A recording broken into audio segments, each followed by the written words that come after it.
pertanyaan berikutnya adalah, kalau kita menjadi seorang leader, bagaimana supaya bawahan kita mau mendengar dan percaya? Karena kita punya bawahan itu dengar sih, tapi kadang-kadang nggak percaya.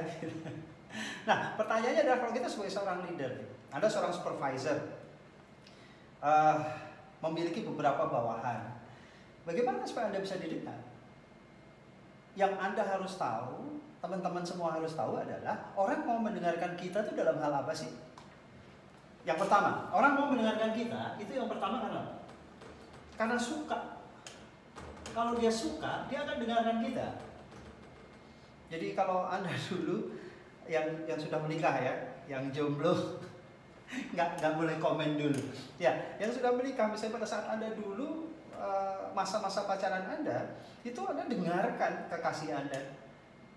Itu dari pagi, siang, sore, malam, ya, bahkan kalau zaman-zaman jadul itu ada orang sampai kumpulkan nomor telepon agar providernya sama demi mendapatkan gratis.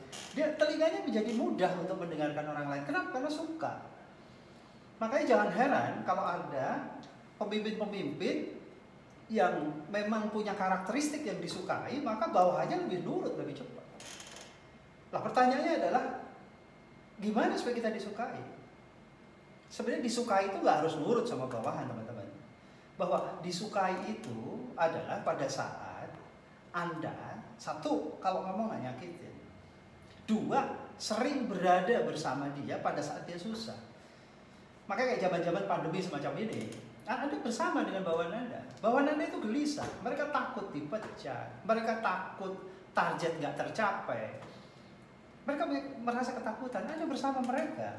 Anda jangan jadi bagian yang ikut mempressure mereka dengan luar biasa. Target harus tercapai, tapi pendekatannya harus beda.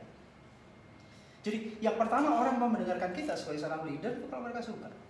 Yang kedua adalah, orang mau mendengarkan kita itu kalau respect, ya. Mereka respect dengan kita, mereka hormat dengan kita.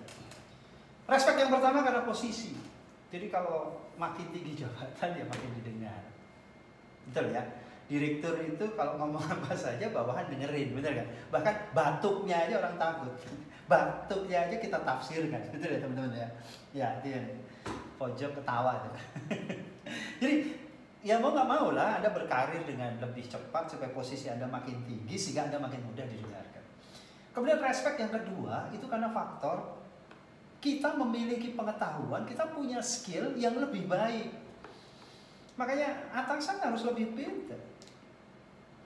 Harus lebih pintar. Itu prasyarat mutlak. Pak, teknisnya kita nggak bisa lebih pintar, gimana dong? Ya konsepnya Anda lebih pintar. Apakah kita harus selalu beradu pintar dengan bawahan kita? Enggak. Hanya saja sebagai seorang atasan Anda mutlak harus lebih punya skill ataupun pengetahuan yang anak-anak akan respect. Kalau Anda nggak mampu secara technical skill ngajarin mereka, karena memang ilmunya makin lama makin cepat, anak-anak milenial itu jago-jago di dalam skill, maka tugas kita apa? Matangkan soft skill kita. Kita nggak bisa teknis secara detail, tapi kita mampu mengambil keputusan berdasarkan analisa-analisa data yang ada. Nah, skill itulah yang membuat orang jadi mendengarkan kita.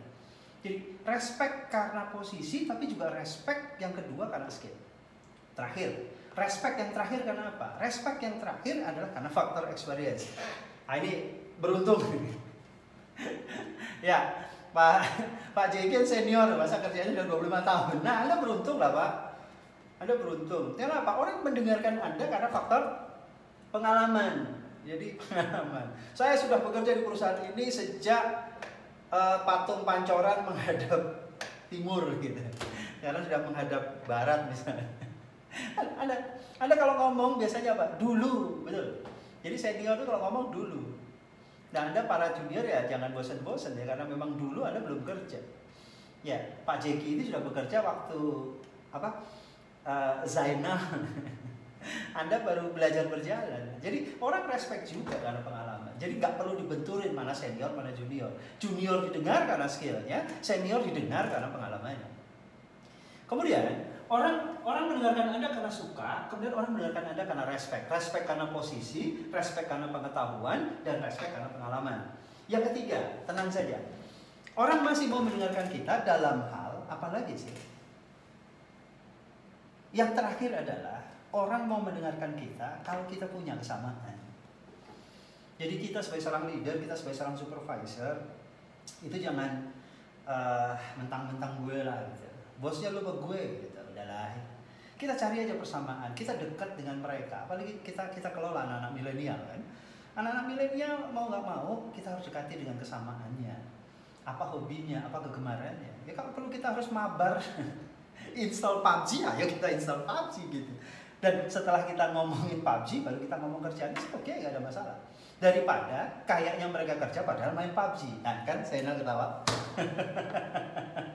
Ya, jadi ada 3 hal orang cenderung mendengar atau percaya kepada kita. Yang pertama karena suka, yang kedua karena respect, yang ketiga karena memiliki kesamaan. Khusus respectnya ada 3, yaitu karena posisi, karena pengetahuan, dan juga karena pengalaman. Nah, pola komunikasi ini, cara seperti ini yang sangat mudah dipraktekkan untuk teman-teman yang sekarang berposisi sebagai seorang supervisor.